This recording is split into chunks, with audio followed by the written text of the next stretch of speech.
Hello, everyone. Welcome back to the Choose Inclusion podcast for our Black Voices Matter series. Today we have Yubi. Yubi, how are you doing? Hello, everybody. Good. We are happy to be back. Awesome. Yeah, so we have a special guest today. I'm really excited about Helen Aboah. She's the Chief Executive Officer at Urban Zen. It's a philosophy by Donna Karan. She'll probably have to explain that to me in a little bit, just because I am completely unfamiliar with the fashion industry. But Helen brings a wide array of experiences, worked in multiple industries, and we're really excited to have Helen here today. Helen, welcome. Thank you. Thank you for allowing me to be on. So I guess the first question we always ask is just to have a real check-in. How are you doing? Some days are better than others. I think, when you're as a leader, when you're supporting your teams and you know that you have to be on and help people navigate what's happening and what they're saying and help them, understand and even ask questions. I've allowed myself to be someone that they can ask questions to, again, after educating themselves and they're having further questions. But, it gets really hard when, it's your off hours, you're home and you're watching the news and you look at your, beautiful Black husband and beautiful 3 Black daughters. And you realize that this is where we're at in 2020. And this is, that they don't even know that the world outside is fighting for their rights and that I'm fighting so that they would have equal rights, equal opportunity.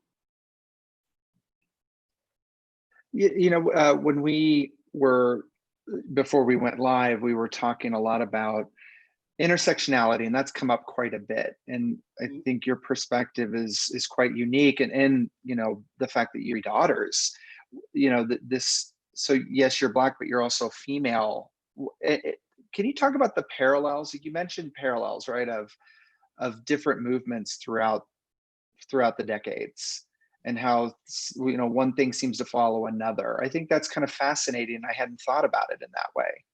Yeah. So, when we, as a Black female leader, you're at this intersection of these isms of racism and sexism, and you look at history, and you can't help but look back at history because it's a recorder of facts, right?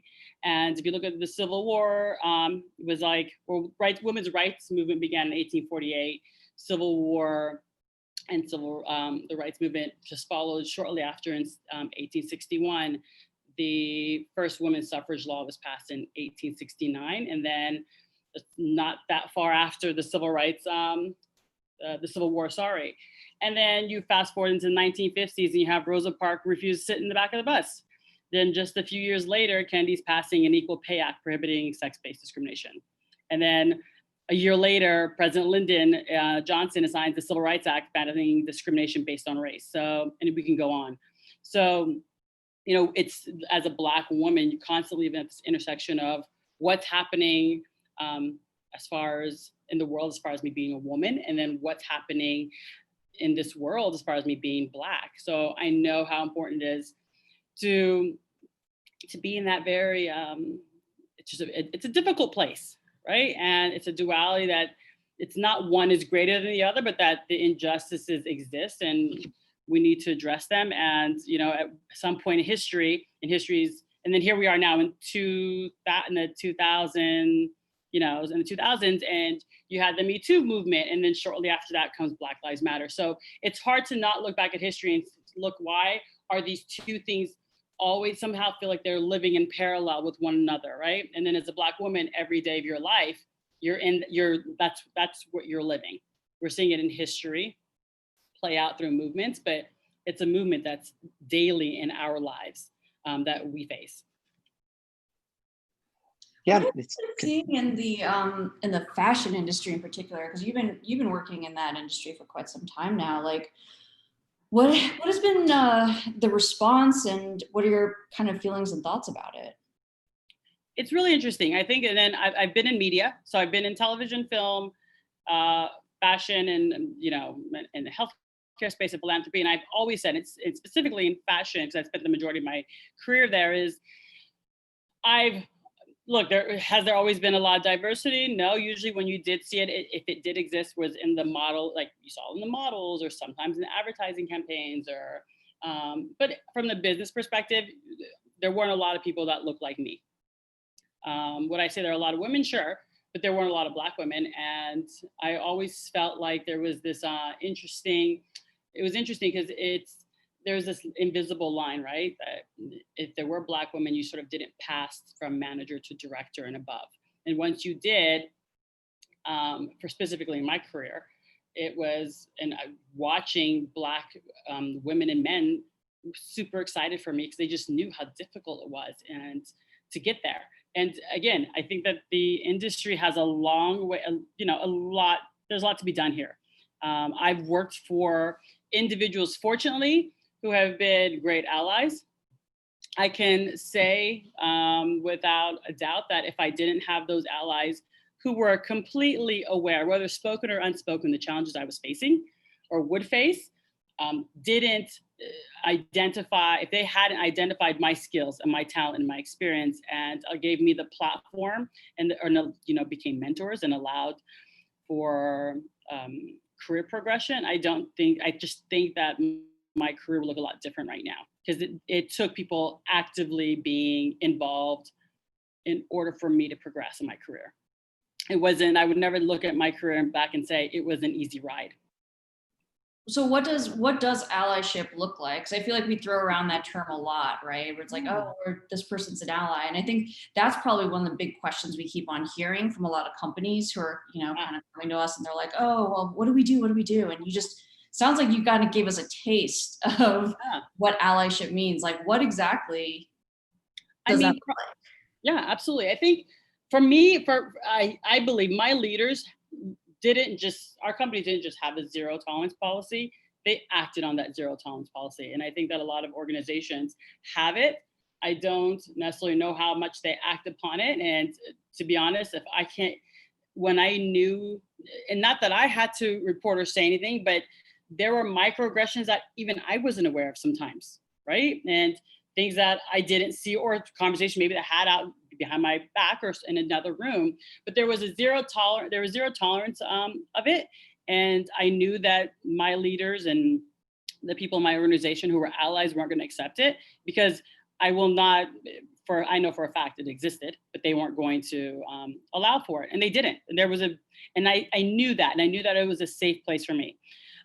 I think that coworkers as allies have to, do a better job at just acknowledging what those microaggressions are. And if they don't know what they are, I'd love to give examples of, employees. If you see someone talking, then if there's a Black employee who does it for some reason, they're referred as too loud or aggressive, or maybe their appearance doesn't fit within the acceptable standards of what they think their America should look like, or white America should look like. So there's that. It's active. I have to say this. Allyship is no more this thing where companies say, oh, but we always believe in equality, and we're an organization that believes in equal opportunity. Now, I'm so glad to see companies saying something. I know people have been hard on companies coming out, but it has to be, it needs to be a public stance now. And I think that, if anything, in addition to other steps,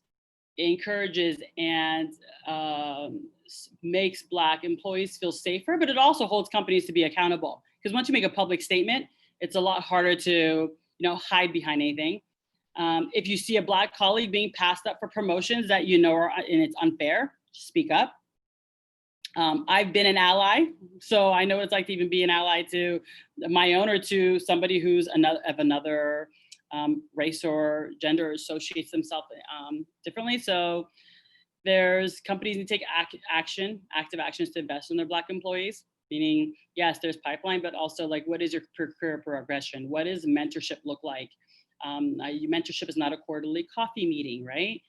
Mentorship is, bi-weekly touch bases, have negotiating meetings, have them sit in decision-making meetings or strategy sessions, but give them that exposure that they necessarily wouldn't have but also create an environment. And I have to say this about one mentor I think of specifically, who's been a mentor of mine even after I left the organization, is that she created an open working environment so that everyone had a voice. Now I got to be clear, not everyone has a vote. That's very different. And I know companies get nervous because they go, well, everyone has a voice and everyone has a vote. That's very different. But when someone has a voice, those who have a vote can consider what that person is saying. So she was, and then in that, you're able to hear what other people have to say, whether it's something about a strategy or a marketing campaign or advertising campaign, whatever it is, but you're giving them that platform. Because I think unless you do that, it's going to be really hard for them to find that space. And then also companies just need to really, I mean, numbers don't lie. So look into what those numbers say about your organization. Yeah, I think that's when I think about allyship. But again, that investment of mentorship and career progression is imperative, because without that, then I'm not so sure what opportunities you're offering them further than the one they got just coming into the organization.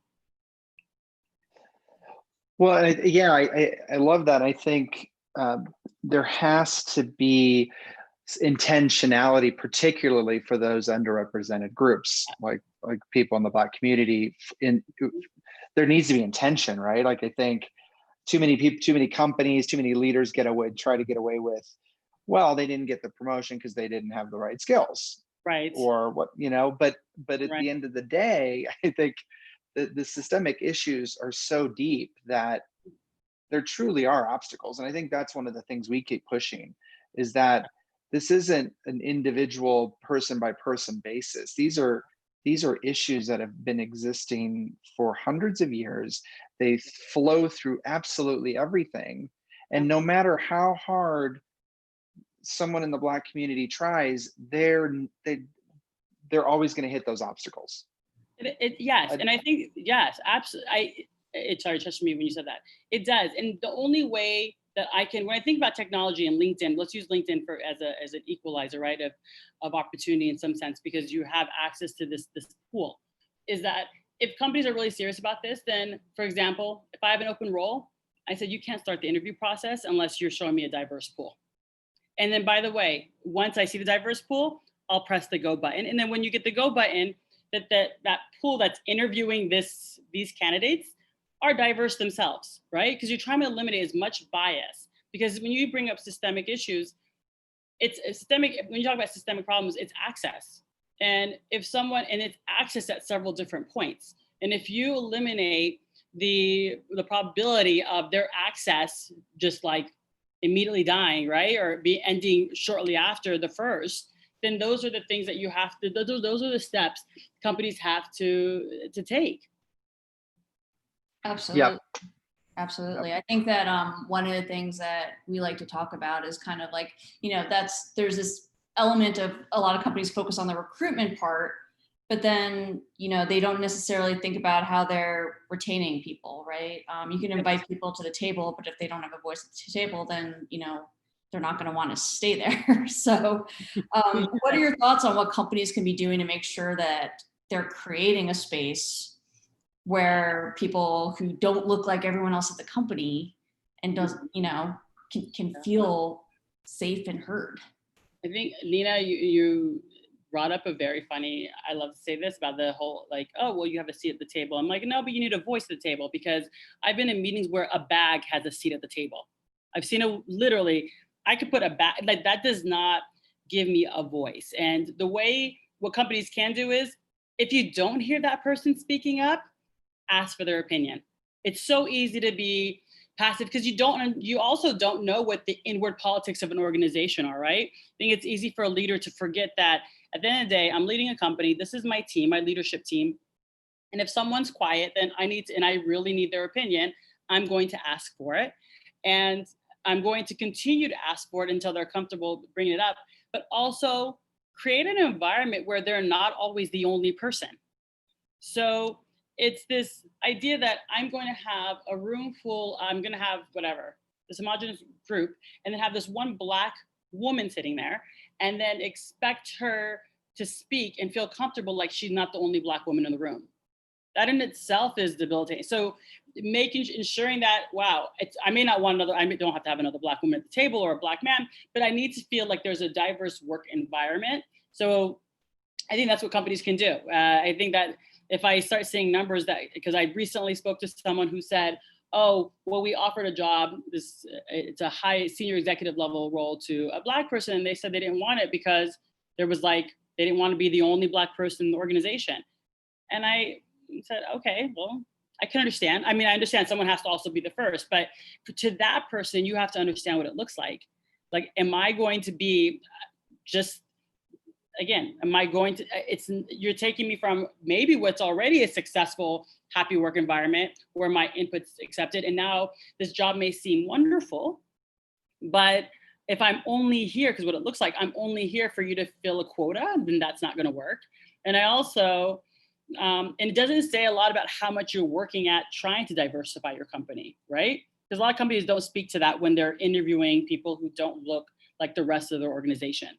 I like to be comforted with, I'll give you an example of my daughter. We're looking at schools and I asked about diversity and their numbers, and they spent a long time explaining to me the initiatives they were taking to increase diversity at her school.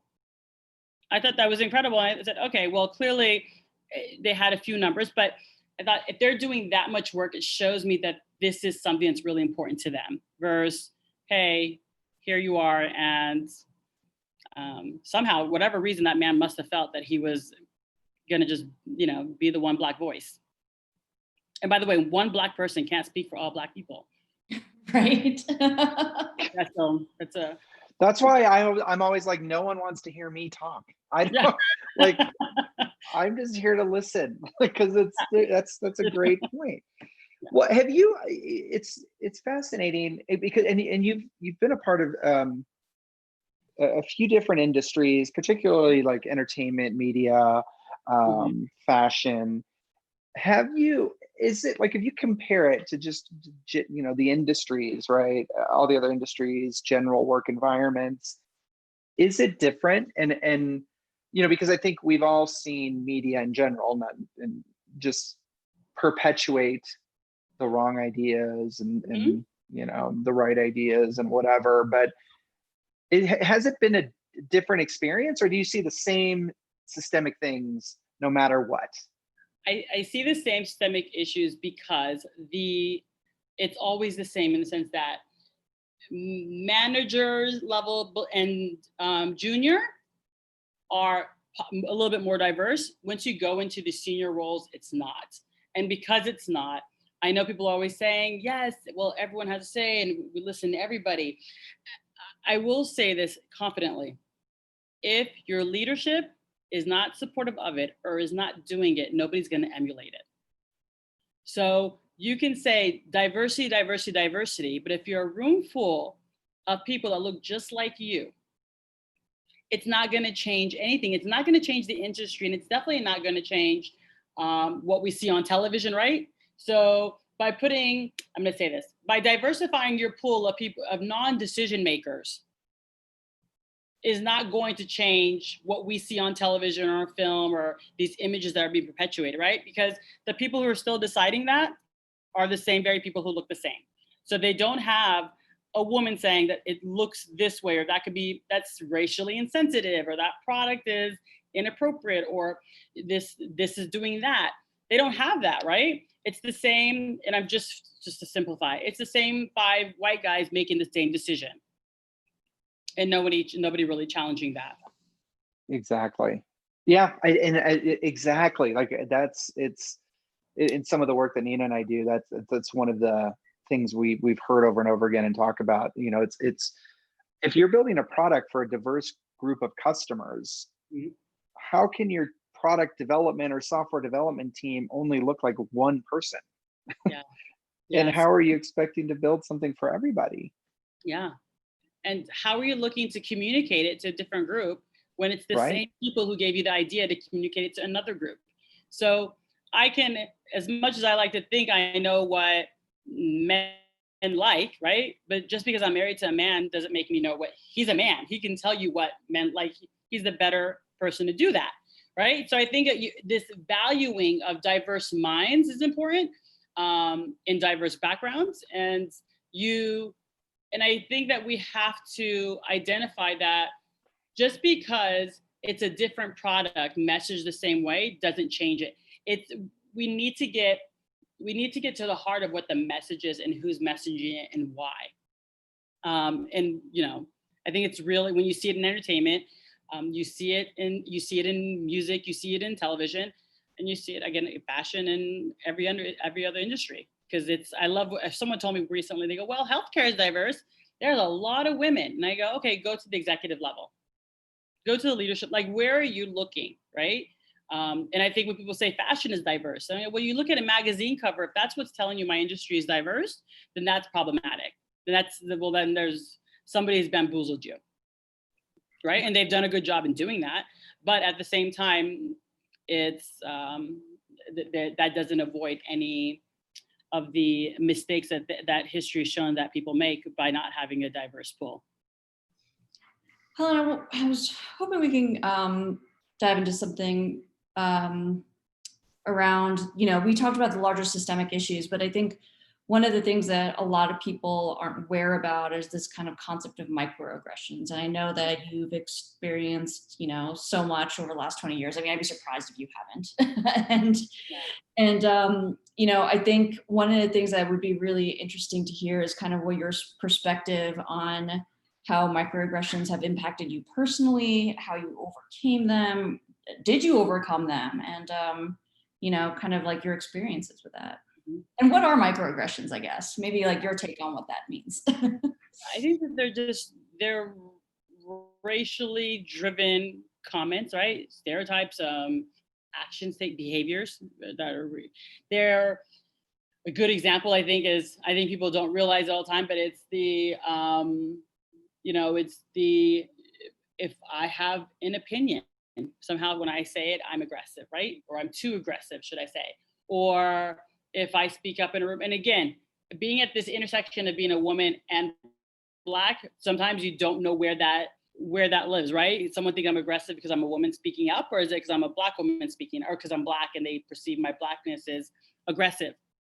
So it's whether you're too loud. It's the, why is her hair that way, right?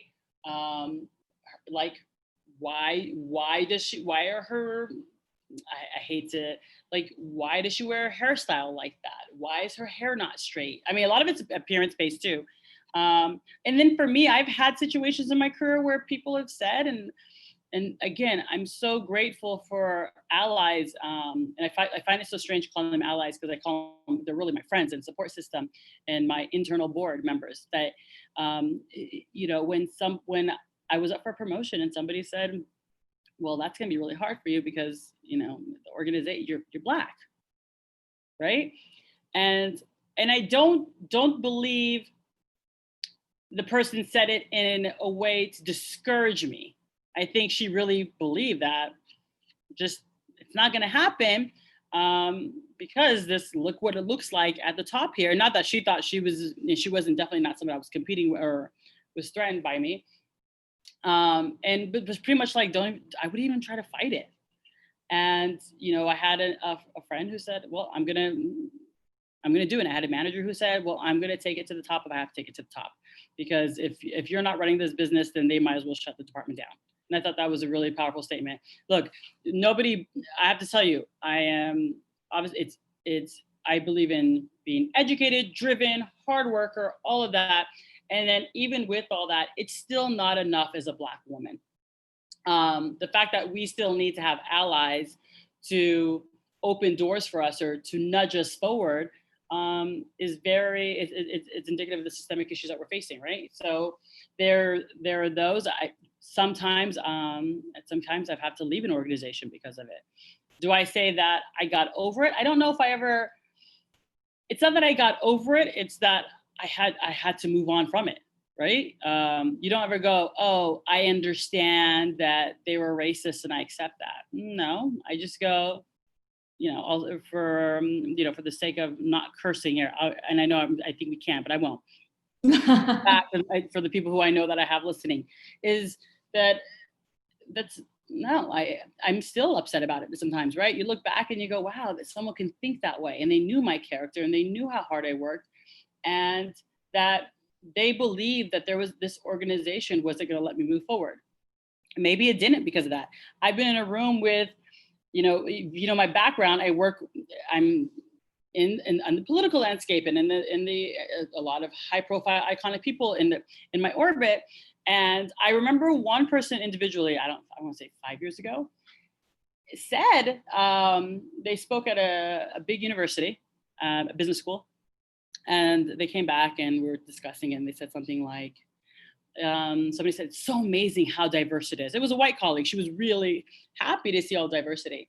And the other person said, yeah, but too diverse. And I remember the person looking at me, actually 3 people looking at me going, oh God, what's Helen gonna say? And how's Helen gonna feel, right? And I remember being so hurt and taken aback by it, I didn't have a response. I think I don't know if I left the room or what I did, but you hear that and you go, wow, that there's even in this excited nature of, oh my God, people are really excited about diversity and inclusion. It's also, there's like a limitation. You realize, oh wow, people are okay with it only to a limit. Then you realize, wow, what's the next barrier, right? So it's okay if I'm the Black one or if there's 3, but there's a limit to how much that of us that they can see and feel comfortable around. Again, I never got over that. I heard it. I think that person's ignorant. But I also go, it's not indicative of my character or who I am as a person. It's their ignorance. So, but I know that it exists and I know that it's real. And I know that it looks different with different people. And it's not always so obvious, right? Because this person, I would have never thought that. But I think this situation brought that out of them and I was able to see that. So, yeah, I think. Wow. Yeah. Yeah, that's, well, I think there's a layer of, God, what am I trying to say? I've got it in my head of what, but there's this layer of like, we expect,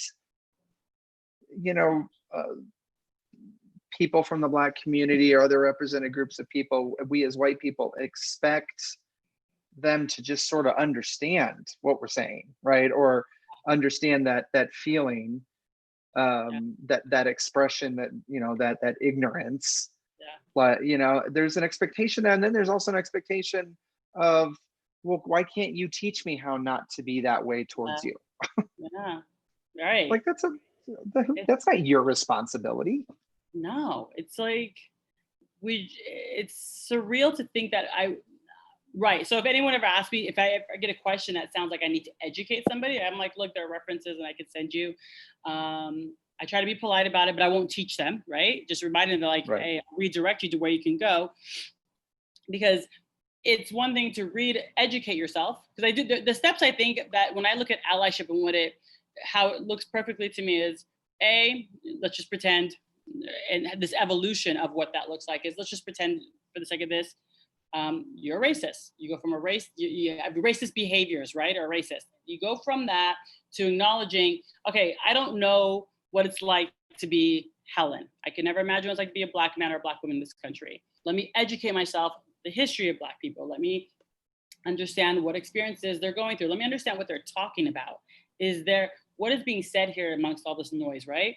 And then identifying, when you read and educate yourself, identifying what behaviors that you're reading about that do you yourself exhibit on a daily basis. What are you doing those things? Do you find yourself making comments, and check yourself next time a Black person passes by you. What are you thinking? What are you feeling? Why do you feel that way? And as you go through that, then realize, okay, wow, I am exhibiting these behaviors and I'm acting racist. And even if I don't think I'm racist, I'm acting it, and then I have to change my behavior. And that takes a lot of you being conscious and doing that on a day-to-day basis, until the point where you're anti-racist. You just are not, holding onto your purse every time you see a Black person, or that's just beyond. But if you're, you see a Black colleague speaking in a meeting and somebody cutting them down or cutting them off, but every time, by the way, I can use myself as an example. At one point when I was at a different organization, somebody said to me, every time I had an opinion, the the leader would talk over me or ask to move on. And I remember a white colleague was like, after the meeting, she's like, Helen, do you notice that she does this? And I said, I do. And I've noticed it, but I thought maybe I'm just being uber sensitive. She goes, no, I think she's, whether she's conscious or unconscious, by the way, I don't believe in unconscious bias at this point. I think that this day and age, everyone's on notice, so you should be conscious.